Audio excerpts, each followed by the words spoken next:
Everyone, কি অবস্থা সবার? তো আজকে আমি আমার লাইফে একটা হেকটিক শপিং ডে শেয়ার করব।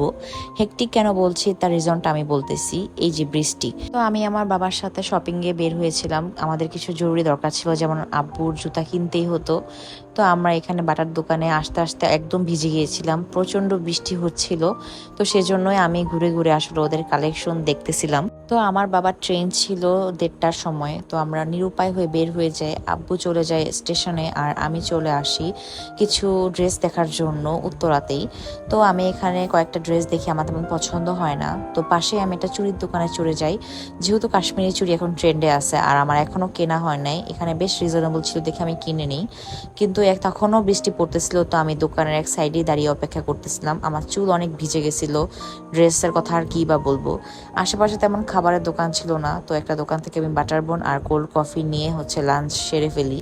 উত্তরা থেকে জসিমউদ্দিন বেশ কাছে। আমি ভাবলাম যেহেতু আড়ংয়ে এখন সেল চলতেছে, তো বৃষ্টি থামার আগ পর্যন্ত আমি একটু আড়ংয়ে গিয়ে টাইম স্পেন্ড করি আর সেলে কি কি জিনিস আছে একটু দেখি। হওয়ার পথে নর্থ এন্ডের একটা আউটলেট দেখে ভাবলাম আচ্ছা একটু টাইম স্পেন্ড করা যাক আর একটু রেস্টও নেওয়া যাক, অনেক হাঁটাহাঁটি হয়েছে।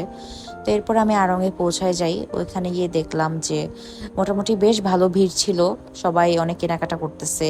কিন্তু আমার আসলে তেমন কিছুই কেনার ছিল না, কারণ আমি তেমন আমার সাইজও পাইনি আর সেলের ড্রেসগুলোর কোয়ালিটি খুবই বাজে ছিল সত্যি বলতে। তো ওই জন্য আমি তেমন কিছুই কিনি না। তো এখান থেকে বের হয়ে আমি হাঁটতে হাঁটতে সামনে আসি আর একটা ডাবওয়ালা মামাকে পাই। তো ভাবলাম আচ্ছা একটু ডাব খাওয়া যাক, যেহেতু আমার পানি একদম কম খাওয়া হয়েছে আজকে, অ্যাটলিস্ট ডিহাইড্রেশনটা একটু হলেও কমবে।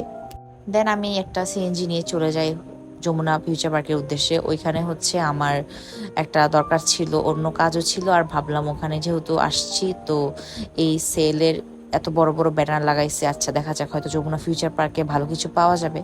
কিন্তু সত্যি বলতে যমুনা ফিউচার পার্কের অবস্থা আরো বেশি খারাপ ছিল।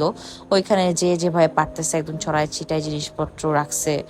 ব্যাগের কালেকশন তো ছিলই না, আর শাড়িগুলো আমার কাছে মোটামুটি ভালো লাগলো, এগুলো সেলে হিসেবে অনেক এক্সপেন্সিভ ছিল। তো আমি উপরে আসি আর এখানে স্যাফায়ারের যে আউটলেটটা থাকে ওইটা পাই। তো ওখানে কিছু ভিডিও করা নিষেধ ছিল, তো আমি জাস্ট বাইরে থেকে একটু শ্যুট নিয়ে ভিতরে ঘুরে ফিরে দেখলাম এখানে তো দাম আরো আকাশ ছোঁয়া।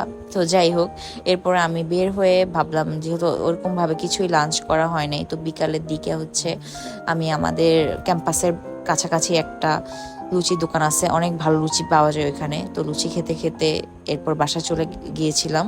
তো আজকের মতো এখানেই শেষ। Thanks for watching and subscribe for more.